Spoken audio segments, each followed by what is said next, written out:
So I've got a 20,000 milliamp power bank for a repair. This power bank came in with a faulty output.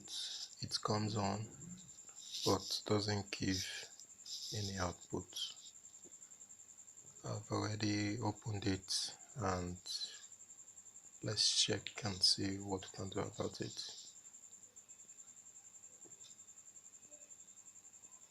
Doesn't give any output, but if I wiggle the USB adapter, you can see it comes on, but then it goes back up and then it comes on again.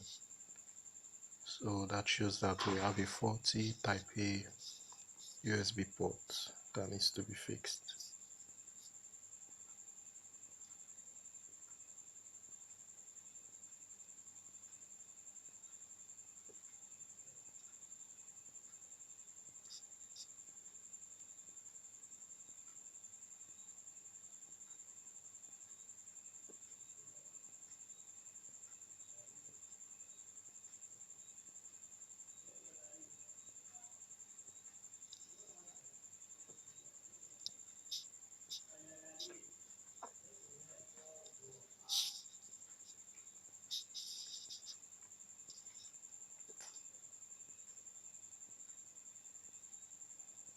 So before working on the PCB, we need to remove it from the casing to avoid any accidental bridging of the battery.